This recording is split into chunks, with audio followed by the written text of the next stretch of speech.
Hi everyone, मैं नवनीत कुमार हूं और आज से मैं पॉलिटिकल साइंस की एक सीरीज स्टार्ट करने जा रहा हूं। और इन सीरीज में जनरल कंपटीशन जैसे बीपीएससी, रेलवे, एसएससी और अन्य एग्जाम में पूछे गए प्रश्नों को ध्यान में रखकर इसका कंटेंट तैयार किया गया है। तो चलिए सबसे पहले हम ये समझते हैं क्या जो पॉलिटिकल साइंस में किन चीज़ों का अध्ययन किया जाता है। तो पॉलिटिकल साइंस में हम किसी भी देश की शासन व्यवस्था को पढ़ते हैं, जो कौन से देश में कौन सी शासन व्यवस्था लागू है। जैसे कि इंडिया में डेमोक्रेटिक रिपब्लिक है, चाइना में वन पार्टी सिस्टम है, यूके में डेमोक्रेटिक सिस्टम है बट विथ कॉन्स्टिट्यूशनल मोनार्क है। जैसे यूएस में federal system, democratic system, Republic system उसको कह सकते हैं। तो इस तरीके से सऊदी अरबिया में, यूएई में, कतर में, बहरीन में, इन सब जगहों पे मोनार्क सिस्टम है। नॉर्थ कोरिया में डिक्टेटरशिप सिस्टम है। यानी अलग अलग जगह पे शासन करने की अलग अलग व्यवस्थाएं होती है, लेकिन हमको सारी व्यवस्था या सारे देश के स्ट्रक्चर को पढ़ने की जरूरत तो है नहीं। हमारा सिलेबस में जिन एग्जामों की मैंने चर्चा करी है, उन एग्जामों में जो क्वेश्चन पूछे जाते हैं, जो हमारा सिलेबस है, वो सिलेबस सिर्फ इंडियन कॉन्स्टिट्यूशन है। और इंडियन कॉन्स्टिट्यूशन का मतलब भारतीय शासन व्यवस्था है। हमको उन्हीं चीज़ों को पढ़ना है। तो थोड़ा सा हम ये समझते हैं क्या जो हमारा संविधान 26 जनवरी 1950 को लागू हुआ, तो उसके बाद जो शासन व्यवस्था इंडिया में थी, उन चीज़ों से जुड़े हुए प्रश्नों को पढ़ना है। लेकिन क्या इससे पहले जो संविधान लागू होने से पहले जो भारत में शासन व्यवस्था रही है, जो प्राचीन समय में रही है, जो मध्यकाल में रही है, जो औपनिवेशिक समय में भारत की शासन व्यवस्थाएं रही है, थोड़ा सा हम उस चीज़ों को भी देख लेते हैं। उसके बाद हम बैकग्राउंड ऑफ कॉन्स्टिट्यूशन पे आ जाएंगे और फिर कॉन्स्टिट्यूशन को हम पढ़ेंगे जो कि 26 जनवरी 1950 को लागू हुई थी। तो चलिए सबसे पहले हम ये समझते हैं क्या जो प्राचीन समय में या मध्यकाल में भारत में शासन करने की व्यवस्थाएं कौन सी रही है। तो प्राचीन काल में जो भारत में शासन करने की व्यवस्था रही या फिर मध्यकाल में रही है, वो मोनार्की सिस्टम रही है। मोनार्की सिस्टम में जो व्यवस्थाएं होती है उसमें सारी शक्तियां एक राजा में निहित होती है। वही राजा विधायिका का भी हेड होता है, कार्यपालिका का भी होता है, न्यायपालिका, यानी तीनों पावर जो है इन शासन के, यानी थ्री ऑर्गन ऑफ गवर्नमेंट जिसे कहा जाता है, लेजिस्लेचर, एग्जीक्यूटिव और जुडिशरी को, तीनों चीज एक ही राजा में निहित होती है। और ये जो राजा होते हैं ये पद हेरिडेटरी में होते हैं, यानी वंशानुगत में होते हैं। यानी राजा के बाद अगला जो इसका राजा बनेगा वो उसी के परिवार से, उसी के वंश से आएंगे। ठीक, इस तरीके से ये पद हेरिडेटरी होती है। तो इसी के द्वारा भारत में प्राचीन काल से या फिर मध्यकाल से शासन होते रहे हैं। इसी शासन खत्म होने के बाद जब भारत का औपनिवेशीकरण शुरू हुआ, औपनिवेशीकरण कहने का मतलब एक कंपनी जो ब्रिटेन से चल के व्यापार करने के लिए आई थी, धीरे धीरे उसकी राजनीतिक महत्वाकांक्षा भारत में जगी और भारत में एक राजनीतिक सत्ता स्थापित करने के बारे में वो सोचने लगी। तो फिर अंततः 1757 की प्लासी का युद्ध और 1764 का जो बक्सर का युद्ध हुआ था, इन युद्धों के द्वारा भारत में एक प्रांत, वो एक बंगाल में उन्होंने एक राजनीतिक सत्ता स्थापित करने में वो सफल रहे। और धीरे धीरे उन्होंने हैदराबाद के निजाम को अपने अधिकार में लिया, मैसूर जहाँ पे टीपू सुल्तान थे, मराठा साम्राज्य, अवध के नवाब, इन धीरे धीरे करके भारत के सारे राजा महाराजाओं को अपने अधिकार में करके और भारत में एक ब्रिटिश सत्ता स्थापित करने में वो सफल रहे। तो मेरा कहने का मतलब, ये तो हिस्ट्री का चीज है, मेरा कहने का मतलब ये है क्या जब भारत ब्रिटिश का उपनिवेश बन गया, उस समय भारत की शासन व्यवस्था कैसी रही। तो शासन जैसे ही हम लेते हैं, शासन करने के लिए जो विधायिका होती है, जो कार्यपालिका होती है, जो न्यायपालिका होती है, यानी जो लेजिस्लेचर होता है, जो एग्जीक्यूटिव होता है, जो जुडिशरी होता है, ये तीनों चीज की आवश्यकता होती है। तो भारत का शासन ब्रिटेन कर रहा था, ये तीनों चीज जो है ब्रिटेन के अधीन चला गया। अभी भारत में जो विधायिका, जो विधि, जो कानून बन के आते थे, वो ब्रिटेन की विधायिका से बन के आते थे। ब्रिटेन की विधायिका का मतलब है ब्रिटेन की संसद से बन के आते थे। बहुत सारे ऐसे विधि हुए, ऐसे लॉ हुए जो ब्रिटेन की संसद से बन के भारत के लिए आए हुए थे। जैसे सबसे इस तरीके से जो सबसे पहला लॉ है, सबसे पहला एक्ट है, वो रेगुलेटिंग एक्ट 1773 है।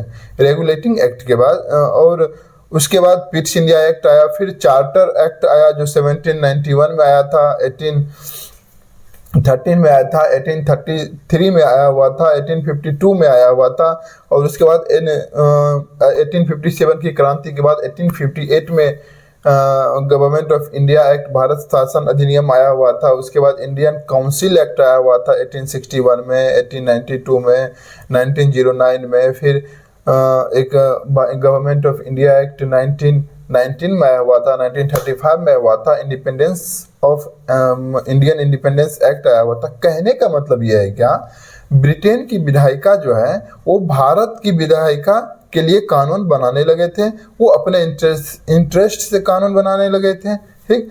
और इन सारे एक्ट के लागू होने के बाद भारत में धीरे धीरे एक विधायिका की स्थापना की ओर अग्रसर करने लगे। जैसे मैं ये बता दूं, जो 1990 का जो in government of India act था, इसमें यह प्रावधान था क्या, जो भारत में केंद्र में सेंट्रल के लिए एक विधायिका होगी, उसके 2 सदन होंगे, एक को विधानसभा कहा जाएगा जिसमें 144 मेंबर होंगे, और दूसरा राज्य परिषद कहा जाएगा जिसमें 60 मेंबर होंगे। इस तरीके से भारत के लिए एक विधायिका की स्थापना, भले वो विधायिका ब्रिटेन की विधायिका के अधीन थी, लेकिन एक विधायिका की स्थापना का प्रयास किया गया, ठीक। ये और यही आगे चल के लोकसभा और राज्यसभा में आज़ादी के बाद वो परिवर्तित हो गया, ठीक। अगर हम इस तरीके से भारत की विधायिका औपनिवेशिक काल में ब्रिटेन की विधायिका के अधीन थी, पूरी तरीके से उसके कंट्रोल में थी, ठीक। दूसरी तरफ अगर हम कार्यपालिका की बात करें तो कार्यपालिका भी ब्रिटेन के अधीन था, ब्रिटेन की कार्यपालिका के अधीन था। 1858 तक जो भारत पे शासन होता रहा वो एक गवर्नर जनरल के द्वारा होता रहा, लेकिन 1858 से लेके और 1947 तक जब भारत आज़ाद हुआ था, उस समय तक भारत की कार्यपालिका का हेड जो था वो एक वाइसराय और एक इंडियन सेक्रेटरी, जिसको भारत सचिव कहा जाता था, वो ब्रिटिश कैबिनेट का एक मंत्री होता था। उन दोनों के द्वारा और एक काउंसिल के द्वारा भारत का शासन चलाया जाने लगा। हम देखेंगे क्या आगे चल के, जो इन सब लॉ के द्वारा भारत में कार्यपालिका कैसे किया गया, धीरे धीरे इन सब चीज़ों को हम देख लेंगे, ठीक। तो चलिए हम शुरू करते हैं। सबसे पहले जो भारत में जो व्यवस्थाएं थी, ठीक, वो प्राचीन काल और मध्यकाल में मोनार्की सिस्टम था, औपनिवेशिक काल में ब्रिटेन के कार्यपालिका के अधीन था, ब्रिटेन की विधायिका के अधीन था, ठीक। और उसके बाद हम आ जाएंगे अपने इंडियन कॉन्स्टिट्यूशन पे। थोड़ा सा हम देख लेते हैं क्या, जो इस समय दुनिया में कौन कौन सी शासन करने की व्यवस्था है, फॉर्म ऑफ गवर्नमेंट कौन कौन सी है, थोड़ा सा इसकी चर्चा कर लेंगे और उसके बाद अपना सिलेबस पे हम आ जाएंगे। तो सबसे पहले हम ये समझते हैं क्या, जो शासन करने के जो 3 अंग होते हैं, 3 पिलर ऑफ गवर्नमेंट जो होते हैं, 3 ऑर्गेन ऑफ जो गवर्नमेंट होते हैं, उन चीज़ों को हम ध्यान में लेते हैं। सबसे पहले उन चीज़ों को समझते हैं क्या होता है वो चीज़।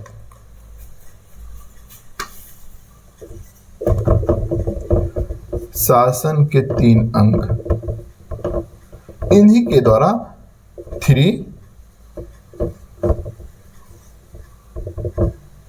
ऑर्गन ऑफ गवर्नमेंट, इन्हीं के द्वारा, इसी तीनों के द्वारा शासन चलाया जाता है किसी भी जगह, किसी भी फॉर्म ऑफ स्ट्रक्चर हो, कोई भी देश हो। सबसे पहले हम देखते हैं क्या, सबसे पहले जो एक ऐसे समझते हैं क्या, जो शासन करने के लिए एक विधि बनाने वाली इकाई होनी चाहिए। कहने का मतलब एक लॉ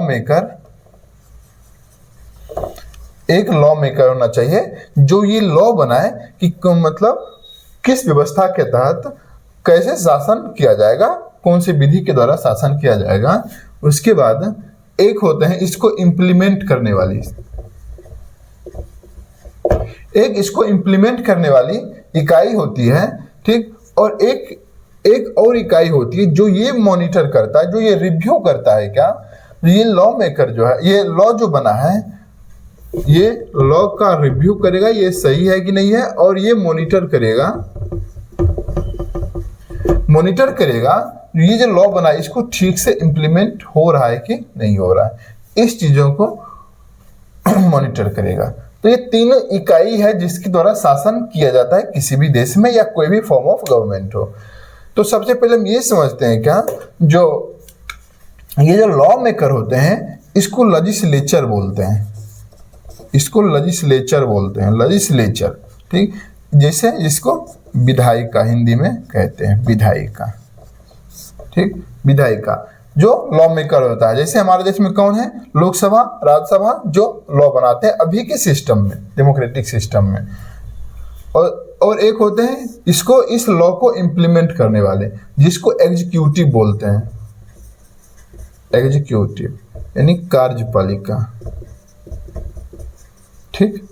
जैसे हमारे देश में प्रधानमंत्री और एक मंत्री परिषद है, उसी को कार्यपालिका बोलेंगे, ठीक। और एक जो रिव्यू करता है, जो ये जो विधि बनाने वाली संस्था है वो सही विधि बनाई है कि नहीं, उसकी प्रक्रिया सही है कि नहीं, और ये भी मॉनिटर करेगा जो ये विधि बनाई है, जो ये लॉ बना है इसको ठीक से इम्प्लीमेंट कर रहा है कि नहीं कर रहा है कार्यपालिका, इसी चीज को मॉनिटर करेंगे। तो ऐसी इकाई को जुडिशरी बोलते हैं, दैट मीन्स न्यायपालिका बोलते हैं, न्यायपालिका बोलते हैं। जैसे एक एग्जांपल से समझते हैं क्या, जो एक ऐसी विधि बनानी है जिसमें हम कुछ लोगों को सिटीजनशिप यानी नागरिकता देंगे। एक ऐसी विधि बनानी है, एक ऐसी विधि बनानी है जिसमें हम कुछ लोगों को, कुछ वंचित लोगों को, कुछ लोगों को हमको नागरिकता देनी है। तो सबसे पहले क्या, ये जो विधायिका होती है, लेजिस्लेचर होती है, ठीक, ये कानून बनाएगी जो कौन कौन से लोग को हमको क्या देनी है, नागरिकता देनी है। उसकी शर्तें क्या होगी, उसकी शर्तें क्या होगी, ठीक, और कब तक देनी है, कब तक देनी है, किन किन देशों के लोगों को देनी है, किन किन देशों के लोगों को देनी है। तो मतलब ये सारे चीजों को कौन करेगा, विधायिका जो विधि बना देगी। मान लेते हैं क्या, जो 2000 तक जो व्यक्ति भारत में आए हैं, ठीक, उनको नागरिकता देनी है। शर्तें उसमें क्या रख दिया, जो वो उसको भारतीय लैंग्वेज बोलनी आनी चाहिए, एग्जाम्पल के तहत भारतीय भाषाएं बोलनी आनी चाहिए, ठीक। और क्या देना चाहिए, 2000 तक हो गया। और ये तो बता दिए हैं किन किन देशों से। तो मान लेते हैं क्या, जो अमेरिका, यूके, ठीक, या यूरोपियन यूनियन के जो कंट्री हैं, इन लोगों को, ये लोग, यहाँ के रहने वाले लोग जो 2000 तक आ चुके हैं, जिनको कोई ना कोई एक भारतीय भाषा आती है, उन लोगों को हमको क्या देनी है, नागरिकता देनी है। ये सारे विधि बनाने की प्रक्रिया जो होगी वो लेजिस्लेचर की होगी, ये विधायिका की होगी, ठीक। अभी कार्यपालिका क्या करेगा, तो भारत में जो भी लोग ऐसे हैं जिसके पास नागरिकता नहीं है, उनमें से चुनेगा जो इन जगहों से कौन कौन लोग आए हैं, और 2000 तक कौन कौन इन जगह के लोग जो 2000 तक कौन कौन आ चुके हैं, ठीक। उसके बाद उसको सेलेक्ट करेगा जो किन किन को भारतीय भाषा आती है। तो इन तीनों चीज को इम्प्लीमेंट करेगा कार्यपालिका। और जो उसमें मान लेते हैं क्या, अगर 10,000 लोग भारत में अवैध हैं, जिनके पास नागरिकता नहीं है, ठीक, इसमें से अगर 500 ऐसे व्यक्ति हैं जो अमेरिका, यूके और यूएस से, यूरोपियन यूनियन से आए हुए हैं, ठीक, और इस 500 में से 200 ऐसे व्यक्ति हैं जो 2000 ईस्वी तक भारत में आ चुके हैं, और इसमें से 100 ऐसे हैं जिसको भारतीय भाषा भी आती है। तो कुल मिला के हमको 100 को सिलेक्ट करने का काम कार्यपालिका करेगा। इस सारी प्रक्रिया को इम्प्लीमेंट करने का काम कार्यपालिका करेगा, और इस 100 लोगों को भारत की नागरिकता दे दी जाएगी, ठीक। इस तरीके से प्रक्रिया होगी। तो हमने क्या देखा, सबसे पहले हमने ये देखा क्या, जो एक विधि बनाई गई नागरिकता देने की, ठीक, और उसमें विधि में क्या क्या लिखा गया, तो सारी प्रक्रियाएं लिखी गई, जो नागरिकता कैसे दी जाएगी, कौन कौन से व्यक्ति को नागरिकता दी जाएगी, और कब तक आए हुए व्यक्ति को नागरिकता दी जाएगी, और कहाँ कहाँ से लोग, जो अमेरिका, यूके, यूएस, इस सब जगह से आने वाले लोगों को नागरिकता दी जाएगी, ठीक। अभी कार्यपालिका सारे चीज़ों को इसको इम्प्लीमेंट करेगा, ठीक। वो देखेगा जो 2000 ईस्वी तक कौन कौन से व्यक्ति भारत में आए हुए हैं और ऐसे में से कितने व्यक्ति जो हैं अमेरिका, यूके और यूएस से आए हुए हैं, और इसमें से कैसे कितने व्यक्ति को भारतीय भाषा आती है। इस सारी प्रक्रिया के बाद अगर कार्यपालिका सेलेक्ट करेगी 100 व्यक्ति को और उसको नागरिकता दे दी जाएगी। अभी ये भैया क्या करेंगे, ये जुडिशरी जो है सबसे पहले ये देखेगा क्या, जो ये जो नागरिकता जो कानून बना है, ये जो लेजिस्लेचर जो कानून बनाए हुए हैं, उसकी प्रक्रिया सबसे पहले सही है कि नहीं है, ठीक। उसकी प्रक्रिया सही होने के बाद सबसे पहले ये देखेंगे क्या ये रिव्यू में और कुछ छूट तो नहीं रहा है, वो विधि के द्वारा सर्वसम्मत तो है कि नहीं है, ठीक। और उसके बाद ये देखेगा ये एग्जीक्यूटिव जो है, ठीक, ये एग्जीक्यूटिव इसके द्वारा बनाए गए विधि के अनुसार ही दे रही है कि नहीं दे रही है, क्या अमेरिका, यू के अलावा किसी दूसरे कंट्री को तो नहीं दे रही है, ठीक। ये सारे चीजों को देखने का काम ये जुडिशरी करेगा, न्यायपालिका करेगा। यहाँ पे समझाने का ये मतलब है क्या, जो शासन करने के लिए जो 3 चीज चाहिए, उसमें से एक लेजिस्लेचर कहते हैं जिसको विधायिका कहते हैं, एक एग्जीक्यूटिव होती है जिसको कार्यपालिका कहते हैं, और एक जुडिशरी होती है। आप लोगों ने बहुत बार समझा होगा जो 3 pillar of democracy, 3 pillar of government, ये सब क्या है, ये सब यही है, शासन करने की इकाई जो होती है उसी को बोलते हैं, ठीक। सबसे पहले ये समझ में आ गया। अभी हम समझते हैं क्या, जो शासन करने के कितने तरीके हो सकते हैं, कितने तरीके से, यानी शासन करने की कौन कौन सी पद्धति हो सकती है। सारे में तो बस यही काम करना है, कानून बनाने हैं, इम्प्लीमेंट करने हैं, मॉनिटर करने हैं, लेकिन शासन करने की अलग अलग पद्धतियां हो सकती है, ठीक। चलिए हम समझते हैं फॉर्म ऑफ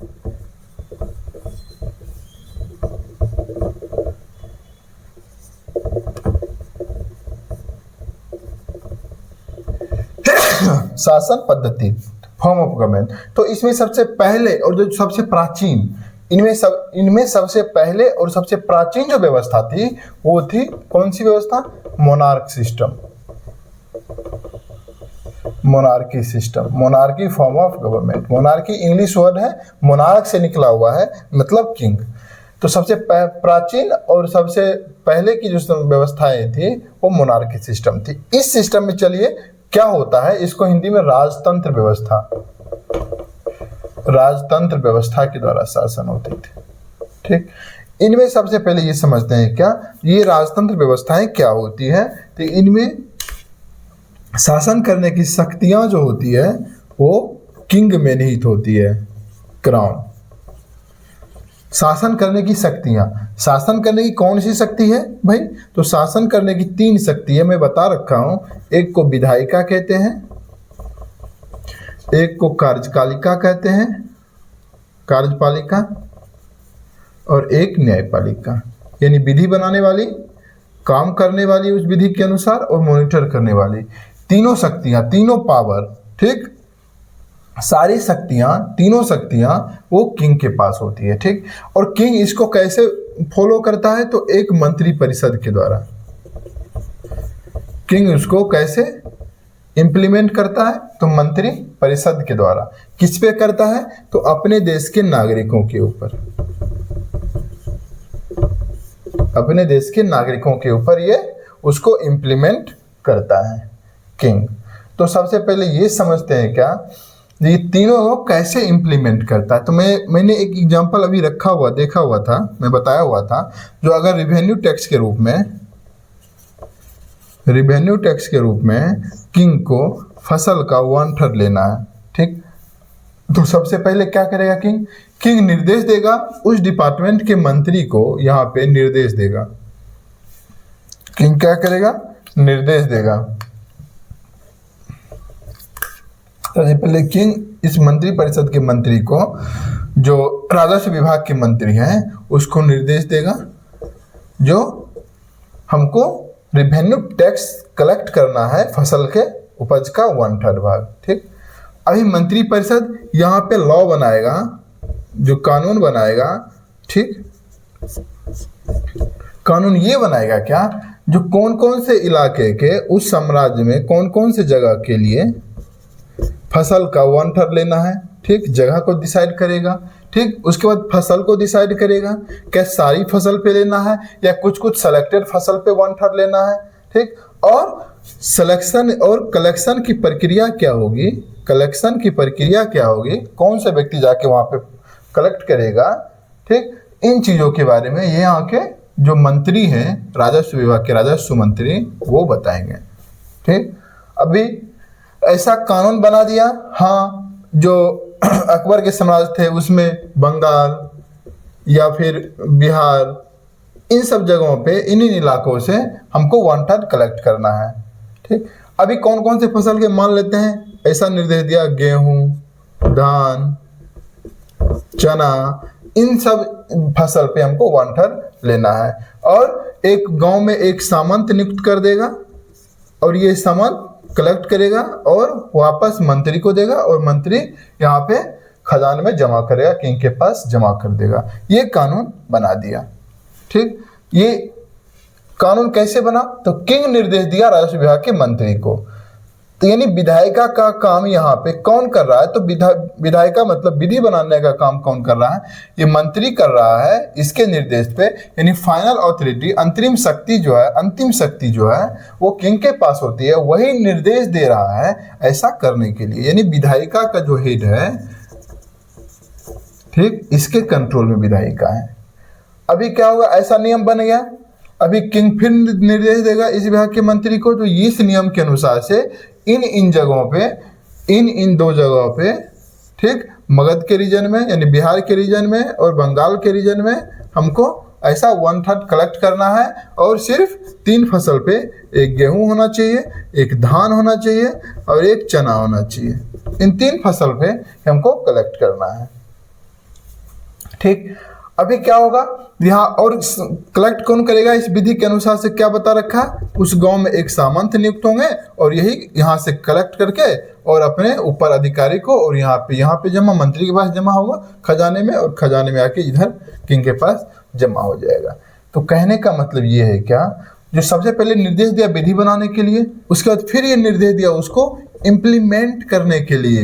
इम्प्लीमेंट करने के लिए कहने का मतलब यानी कार्यपालिका भी इसी के कंट्रोल में होगी, कार्यपालिका भी इसी के कंट्रोल में होगी। और यही चीज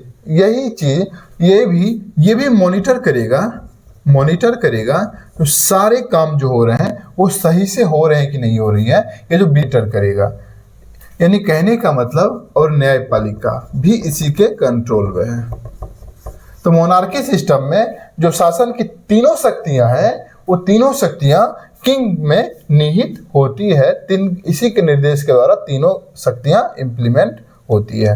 तो यही मोनार्क सिस्टम है। और ये जो है, और ये पद जो है, इसके ऊपर कोई कंट्रोल नहीं है। टोटल पावर को ये, अनलिमिटेड पावर को ये एंजॉय करेगा अपने राज्य में। यही होते हैं किंग। और ये पद जो होते हैं ये वंशानुगत होते थे। जैसे बाबर मरा तो उसका पुत्र राजा बना, बादशाह बना, हुमायूं, उसके बाद अकबर बना, उसके बाद जहांगीर बना, उसके बाद शाहजहां बना, उसके बाद औरंगजेब बना। इसे कहने का मतलब एक पीढ़ी से दूसरे पीढ़ी तक ये पावर ट्रांसफर होते हुए चले जाते हैं। ये मोनार्की सिस्टम है। ठीक, और एक इसी से जुड़ा हुआ एक सिस्टम है जिसको बोलते हैं टायरेनी form of government. टायरेनी form of government. टायरेनी form of government क्या होते हैं? ये एक तानाशाही व्यवस्था होती है। जब मोनार्की सिस्टम में राजा शासन करता है पब्लिक इंटरेस्ट के लिए, नहीं पब्लिक को कैसे किया जाए उस तरीके, ये चीज ध्यान में रख के, पब्लिक की सुविधा को ध्यान में रख के राजा शासन करते हैं। लेकिन टायरेनी फॉर्म ऑफ गवर्नमेंट में जब यही शासन व्यवस्था, जब राजा किंग जो है अपने ऑन इंटरेस्ट में, अपने खुद के सेल्फ इंटरेस्ट में जब शासन करने लगे तो इसी व्यवस्था को कहते हैं टायरेनी form of government. Monarchy system में जैसे हमारी देश में प्राचीन समय में और मध्यकाल में ये व्यवस्था के द्वारा शासन होते थे। इसी के समय में ये व्यवस्था है क्या किसी देश में लागू? हाँ बिल्कुल है। जैसे सऊदी अरब, यूएई, हमारे पड़ोस में भूटान, कतर, ठीक, कतर के बाद बहरीन,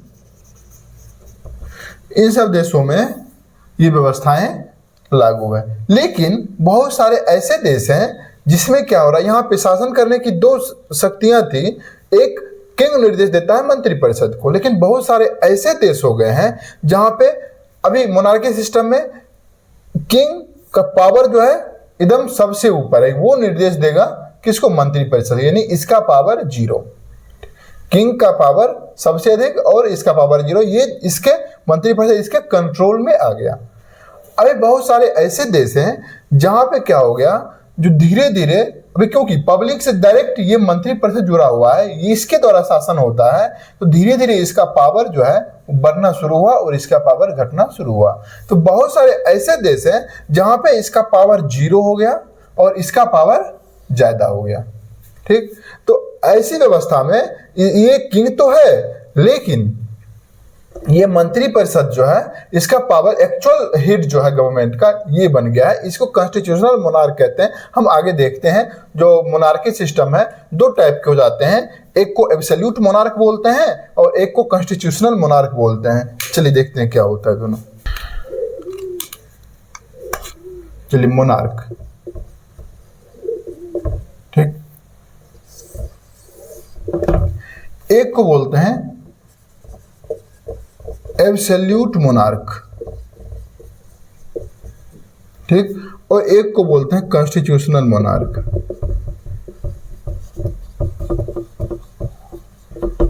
ठीक, हमने देखा क्या मोनार्क सिस्टम में एक राजा, एक मोनार्क जो है, एक राजा जो है एक मंत्री परिषद के द्वारा, ठीक, काउंसिल ऑफ मिनिस्टर के द्वारा शासन चलाता है। ठीक, यहाँ पे ये राजा का पावर जो है वो हाई रहता है और इसका पावर 0 रहता है, इसके डायरेक्ट कंट्रोल में ये रहता है।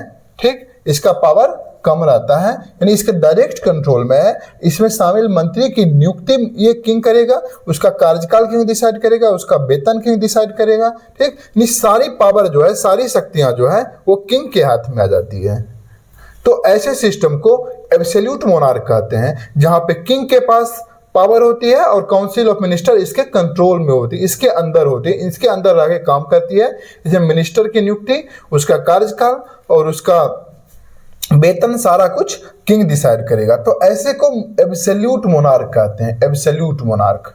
ठीक, और इसी के द्वारा सऊदी अरब में शासन होते हैं, यूएई में शासन होते हैं, कतर में शासन होते हैं, बहरीन में होते हैं। इन सब देशों में इसी व्यवस्था के द्वारा, मोनार्की सिस्टम के द्वारा, एब्सोल्यूट मोनार्क सिस्टम के द्वारा शासन होते हैं, जहां पे सारी शक्तियां किंग के हाथ में होती है और काउंसिल ऑफ मिनिस्टर के हाथ में। यानी कहने का मतलब हेड ऑफ गवर्नमेंट और हेड ऑफ स्टेट, यानी पूरे देश का जो प्रधान बनेगा और पूरे शासन का जो प्रधान होगा वो किंग होगा और ये मिनिस्टर जो है इसके अधीन रह के काम करेगी। इसी को एब्सोल्यूट मोनार्क कहते हैं। और दूसरी व्यवस्था क्या है, कॉन्स्टिट्यूशनल मोनार्क। इसमें देखिए क्या होता है, किंग शासन करता है मोनार्क सिस्टम में काउंसिल ऑफ मिनिस्टर के द्वारा। ठीक, अभी क्या हुआ, धीरे धीरे क्योंकि ये जनता से डायरेक्ट ये जुड़ा हुआ है और इसी के द्वारा शासन होता है, तो धीरे धीरे इसका पावर इंक्रीज करता हुआ चला गया और इसका जो पावर था वो धीरे धीरे डिक्रीज करता हुआ चला गया। ठीक, अभी ऐसे बहुत सारे देश में शासन व्यवस्थाएं हैं जहां धीरे धीरे किंग का पावर एकदम नॉमिनल हो गया, नॉमिनल पावर, या इसको बोल सकते हैं सेरेमोनियल पावर। बस वो सिर्फ एक पोस्ट है, उसके पास पावर कुछ नहीं है, दिखावा के रूप में बस वो है। और किंग, ये काउंसिल ऑफ मिनिस्टर के पास एक्चुअल पावर हो गया। यानी कहने का मतलब हेड ऑफ स्टेट तो ये है, हेड ऑफ स्टेट यानी नॉमिनल पावर इसके पास है, और हेड ऑफ गवर्नमेंट ये हो गया, हेड ऑफ गवर्नमेंट ये हो गया। अभी राजा इस मिनिस्टर को नहीं अपॉइंट करता है, मतलब अपने मन से अपॉइंट नहीं करता है, उसका कार्यकाल ये नहीं डिसाइड करेगा, एक रूल के द्वारा डिसाइड होगा। ठीक, उसका वेतन भी ये डिसाइड नहीं करेगा, एक रूल के द्वारा होगा। यानी इसके पास जो पावर थी यहाँ पे वो अनलिमिटेड पावर थी, इसके पास पावर नहीं थी, इसके अधीन रह के ये काम करता था। लेकिन धीरे धीरे इन्होंने अपना पावर बढ़ाया और बढ़ते बढ़ते इसके पास पावर बढ़ गया, और जैसे इसके पावर जैसे जैसे बढ़ता गया इसके पास पावर घटता हुआ चला गया। और एक ऐसा समय है जब इसके पास अनलिमिटेड पावर आ गया और इसके पास पावर एकदम जीरो। सिर्फ सेरिमोनियल किंग यहाँ पे है, एकदम सजावट की चीजें जैसे वहां पे है, इसके पास पावर नहीं है, जो ये बोलेगा वो ये करेगा इस तरीके से। तो ऐसी व्यवस्था को और इसी चीज को एक कॉन्स्टिट्यूशन में लिख दिया गया, कॉन्स्टिट्यूशन में लिख दिया गया, जो एक्चुअल पावर इसके हाथ में, इसके सेरिमोनियल है। ठीक, इसके निर्देश भी, इसके सलाह पे ये काम करेगा। तो इस तरीके से तो इस व्यवस्था को कॉन्स्टिट्यूशनल मोनार्क कहते हैं, जहाँ पे हेड ऑफ गवर्नमेंट जो है, शासन का हेड जो है वो काउंसिल ऑफ मिनिस्टर का हेड होगा। ठीक, जैसे प्राइम मिनिस्टर, और किंग के पास सिर्फ सेरिमोनियल होगा, ये सिर्फ हेड ऑफ स्टेट के नाम से ये पोस्ट रहेगा। तो इसको कॉन्स्टिट्यूशनल मोनार्क कहते हैं। और इसी के द्वारा यूके में शासन होती है, कनाडा में शासन होती है, जापान में शासन होते हैं, इन सब जगहों पे कॉन्स्टिट्यूशनल मोनार्क चल रहे हैं अभी।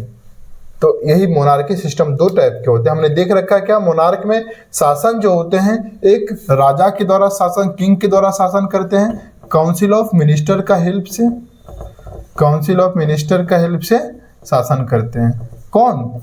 तो मोनार्की सिस्टम में इसमें इसके पास ज्यादा पावर होती है, इसके पास नहीं होती है, इसके अधीन रह के ये काम करते हैं। इसमें जो मिनिस्टर होंगे, कौन होंगे ये डिसाइड करेगा, कितने समय के लिए होंगे ये डिसाइड करेगा, वेतन कितना होगा ये डिसाइड करेगा। लेकिन धीरे धीरे तो इसी चीज को एब्सोल्यूट मोनार्क कहते हैं। Saudi Arabia, UAE, Qatar, Bahrain, इन सब देशों में ये व्यवस्थाएं लागू है। लेकिन धीरे धीरे इसने अपना पावर बढ़ाया, इसका पावर धीरे धीरे डिक्रीज होता चला गया। एक समय ऐसा आया जिसके पास पावर नहीं है, सिर्फ नॉमिनल हेड बन के रह गया और एक्चुअल हेड ये बन गया। ठीक, ऐसी व्यवस्थाएं को कॉन्स्टिट्यूशनल मोनार्क कहते हैं। और इस ऐसी व्यवस्था में यूके में, यूनाइटेड किंगडम में जो व्यवस्थाएं हैं, कनाडा में है, जापान में है, इन सब जगहों पे ये व्यवस्थाएं हैं अभी मोनार्की सिस्टम।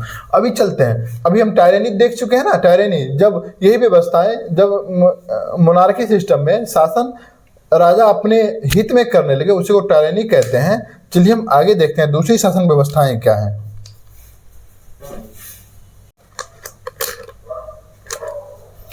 चलिए, अभी हमने देख रखा है क्या मोनार्की सिस्टम क्या होते हैं, दो टाइप के मोनार्की, ये सब देख लिया। अभी नेक्स्ट जो शासन पद्धति दुनिया में चल रहे थे वो थे ओलिगेसी फॉर्म ऑफ गवर्नमेंट, ओलिगेसी और एरिस्टोक्रेट।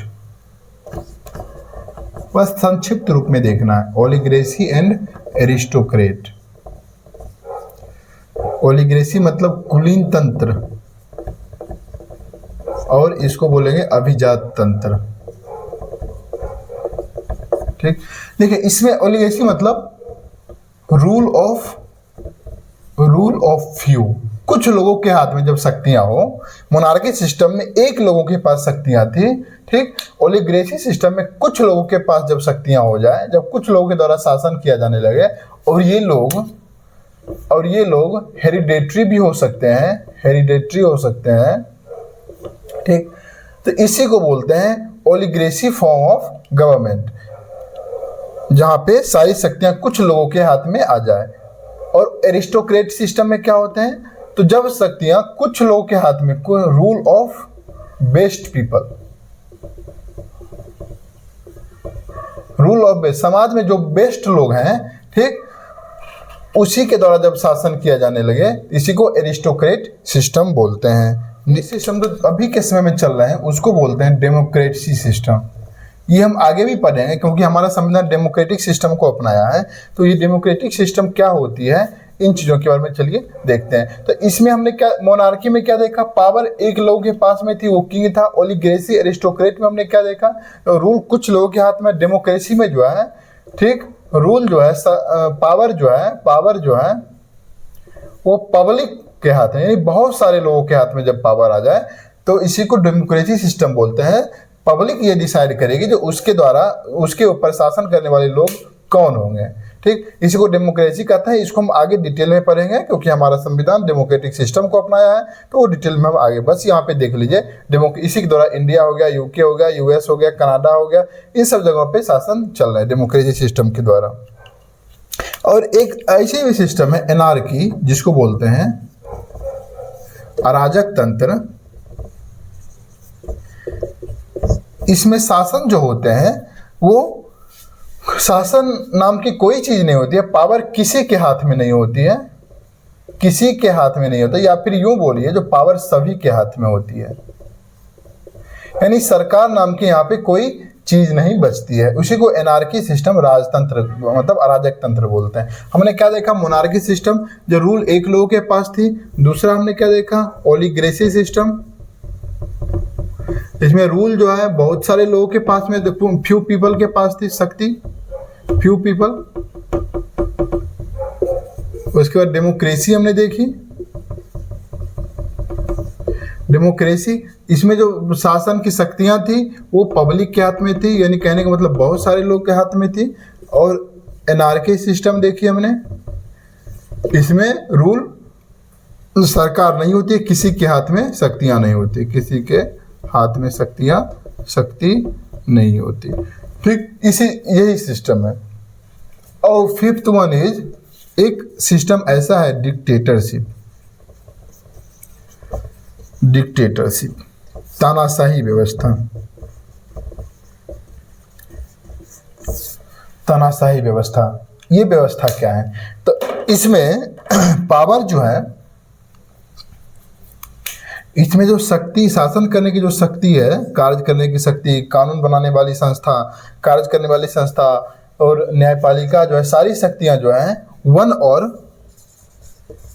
और फ्यू पीपल के पास आ जाती है, एक या कुछ लोगों के हाथ में ये शक्तियां आ जाती है। अनलिमिटेड पावर आ जाती है, अनलिमिटेड पावर, यानी नो लिमिटेशन ऑफ, इसके पावर को लिमिट करने वाली कोई और संस्था नहीं होती है, नो लिमिटेशन ऑफ पावर। ये डिक्टेटरशिप भी है, ये 4 प्रकार के होते हैं, ठीक, ये डिक्टेटरशिप जो होते हैं ये 4 प्रकार के होते हैं। एक वो होते हैं टोटलिटेरियन फॉर्म ऑफ डिक्टेटरशिप, एक होते हैं मिलिट्री डिक्टेटरशिप, एक होते हैं वन पार्टी डिक्टेटरशिप, और एक होते हैं पर्सनलिस्ट डिक्टेटरशिप, ठीक।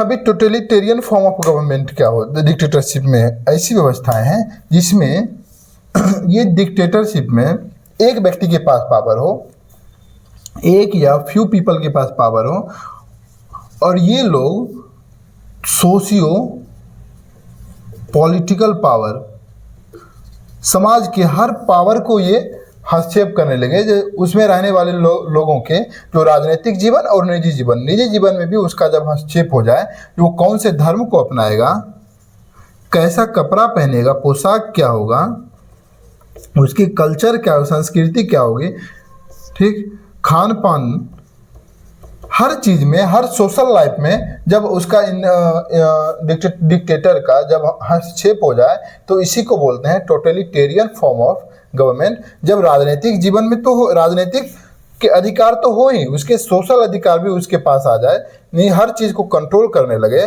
सामाजिक और राजनीतिक जीवन लोगों का हर चीज पे कंट्रोल करने लगे, वो कौन सा धर्म अपनाएगा, कौन सी संस्कृति होगी, पोशाक कैसा होगा, खान पान कैसा होगा, बाल का स्ट्रक्चर कैसा होगा, हर चीज को जब वो कंट्रोल करने लगे, तो इसी को टोटलिटेरियन फॉर्म ऑफ डिक्टेटरशिप बोलते हैं।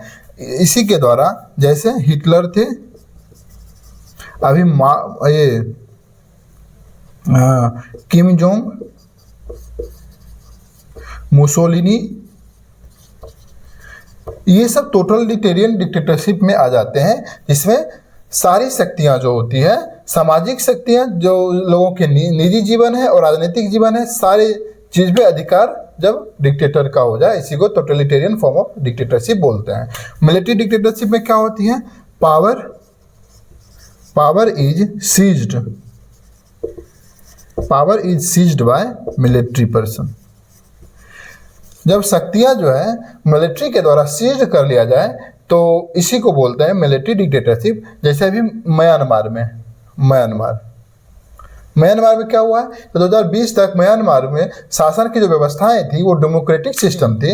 2020 में क्या हुआ, जो उसने आंग सांग सूकी को अरेस्ट कर लिया वहाँ के मिलिट्री, और उस सारे पावर को अपने अधिकार में कर लिया। इसी को मिलिट्री डिक्टेटरशिप कहते हैं। इसका एग्जाम्पल म्यांमार है। वन पार्टी डिक्टेटरशिप ऐसी व्यवस्था है जिसमें सारी शक्तियां एक पार्टी के हाथ में होती है। वन पार्टी होती है, एक ही पार्टी होती है, सारी शक्तियां इसी के हाथ में होती है। यही रूल करता है पूरे देश पे। यानी उसका शासक बनने के लिए उस पार्टी की सदस्यता लेनी अनिवार्य है। उसके किए कामों की आलोचना करने के लिए अपोजिशन में कोई दूसरा पार्टी उसको अपोज करने वाली नहीं होती है। उसी को वन पार्टी डिक्टेटरशिप कहते हैं। जैसे अभी चाइना में जो व्यवस्थाएं हैं, इसमें क्या है, एक पार्टी है कम्युनिस्ट पार्टी। वही कम्युनिस्ट पार्टी के सदस्य जो हैं, उसी के द्वारा अपॉइंटेड लोग जो हैं, वो देश पे शासन करते हैं। ठीक, चाइना में ये व्यवस्था है, लाओस में ये व्यवस्था है, क्यूबा में ये व्यवस्था है। इस सब जगह पे वन पार्टी डिक्टेटरशिप है। और एक पर्सनलिस्ट, जब कोई डिक्टेटरशिप, एक व्यक्ति जब ज़्यादा पावरफुल हो जाए, उसके पास सारी शक्तियां आ जाए, उसको कंट्रोल करने के लिए कोई दूसरा शक्ति ना हो, कोई दूसरा अथॉरिटी ना हो, उसको पर्सनलिस्ट डिक्टेटरशिप बोलते हैं। जैसे माओ चाइना का था, स्टालिन रसिया का था। ये अपनी पॉलिसी को, अपनी नीतियों को लागू करने के लिए किसी भी हद तक जा सकता है। ठीक, इसी को बोलते हैं पर्सनलिस्ट डिक्टेटरशिप। हमने शासन करने की जो व्यवस्थाएं देखी, 5th वन इज पर्सनलिस्ट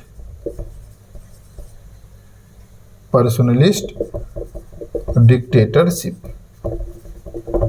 ठीक, तो हमने क्या देखा, तो कुल मिला के मोनार्की सिस्टम देख रखी, ओलिगेसी देखी, यहीं पे एरिस्टोक्रेसी भी आ जाती है, डेमोक्रेसी देखी जिसमें यहाँ पे मोनार्की में एक लोगों के पास शक्तियां हो, ओलिगेसी में कुछ लोगों के पास, डेमोक्रेसी में बहुत सारे लोगों के पास, और एनार्की सिस्टम में शासन ना हो किसी के द्वारा, शासन कोई फॉर्म ऑफ स्ट्रक्चर ना हो, और डिक्टेटरशिप हमने देख रखी है, डिक्टेटरशिप, तानाशाही। ठीक, ये सारी व्यवस्थाएं हैं। अभी हम देखते हैं क्या, रिलीजन के आधार पे दो प्रकार की शासन करने की व्यवस्था है। दो प्रकार के देश में शासन किए जा सकते हैं। एक को सेकुलर सिस्टम बोलते हैं, दूसरे को थियोक्रेटिक सिस्टम बोलते हैं। यानी रिलीजन के आधार पे शासन करने के दो व्यवस्थाएं हैं। एक को बोलते हैं सेकुलर सिस्टम, दूसरा हो गया थियोक्रेटिक सिस्टम। ठीक, सेकुलर सिस्टम में क्या है, सेकुलर सिस्टम में इसका मतलब है क्या, equal treat to all religion. इसमें देश के पास अपना धर्म नहीं होता है, वो सारे धर्म को इक्वल ट्रीट करेगा। सेकुलर सिस्टम में यानी कोई भी धर्म, किसी भी धर्म को अनुसार कोई भी वहाँ के जो व्यक्ति हैं वो अपना सकते हैं। इसमें माना गया क्या, जो धर्म जो है लोगों का प्राइवेट अफेयर है, यानी निजी मामला है। धर्म जो है लोगों का निजी मामला है, सरकार का, ठीक, गवर्नमेंट का सेपरेशन होगा धर्म के साथ, रिलीजन के साथ, यानी किसी भी धर्म में इंटरफेयर नहीं करेगा।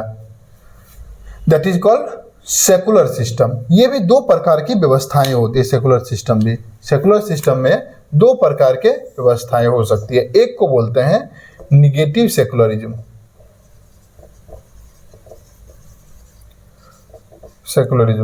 और दूसरे को बोलते हैं पॉजिटिव सेकुलरिज्म।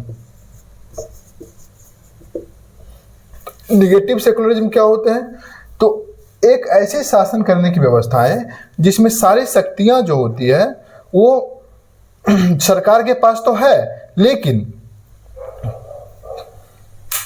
निगेटिव सेकुलरिज्म में सरकार का, यानी यहां पे जो गवर्नमेंट है यानी निगेटिव सेक्युलरिज्म में जो है यहाँ पे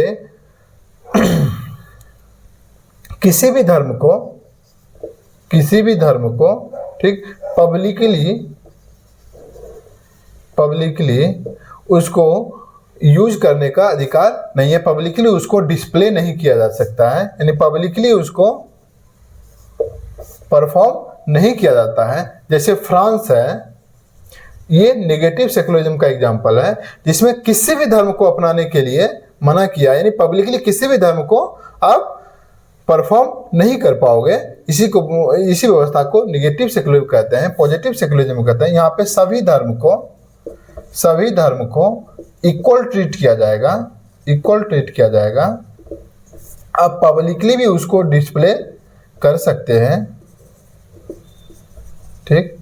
यानी रिलीजन के आधार पे यहाँ पे बोर्ड बनाए जा सकते हैं, रिलीजन के आधार पे यहाँ पे ट्रस्ट बन सकते हैं, ठीक। जैसे मुस्लिम वक्फ बोर्ड, हिंदू धर्म के लिए जो बने हैं वो राम जन्मभूमि ट्रस्ट, गुरुद्वारा ट्रस्ट।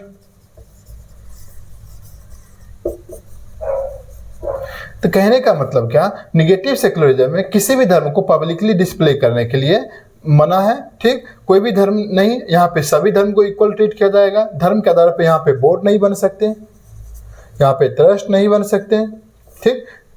तो यही चीज़ों को निगेटिव सेक्युलरिज्म बोलते हैं, और एक पॉजिटिव सेक्युलरिज्म बोलेंगे यहाँ पे।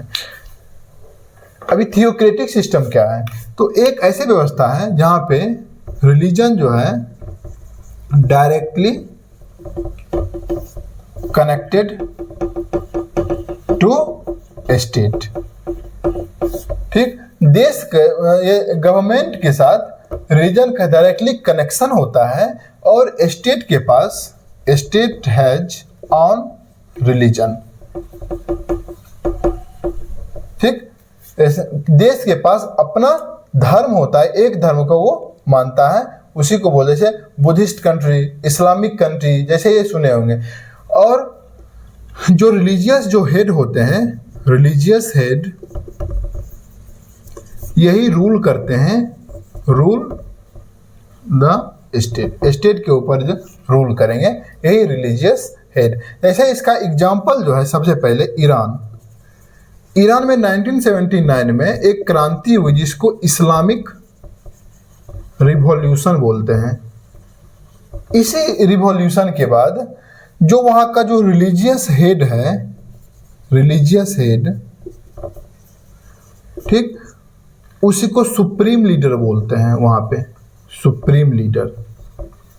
और यही रिलीजियस जो हेड है वो देश का पॉलिटिकल हेड भी यही होगा। यही सुप्रीम लीडर जो है वो धार्मिक नेता और राजनीतिक नेता दोनों होंगे, और इसी के द्वारा देश पे शासन किया जाएगा। यानी शासन करने की सारी शक्ति इसी में निहित होगी, सुप्रीम लीडर में। और जो अभी करेंटली जो सुप्रीम लीडर हैं वो बोलते हैं आयतुल्ला खुमैनी, ठीक। यही सुप्रीम लीडर है। वैसे यूरोप में वेटिकन सिटी एक कंट्री है, वेटिकन सिटी एक कंट्री है। यहाँ पे एक चर्च है, कैथोलिक चर्च, और यहाँ पे जो है वो पोप कहलाते हैं इसका हेड, ठीक। और यही पोप कंट्री पे भी रूल करते हैं, रूल द कंट्री। कहने का मतलब थियोक्रेटिक सिस्टम में जो रिलीजियस हेड होते हैं वही देश पे शासन करते हैं, और वही सारी शक्तियां उसी व्यक्ति में निहित होती है। वहां पे धार्मिक नेता और राजनीतिक नेता दोनों उसी में है।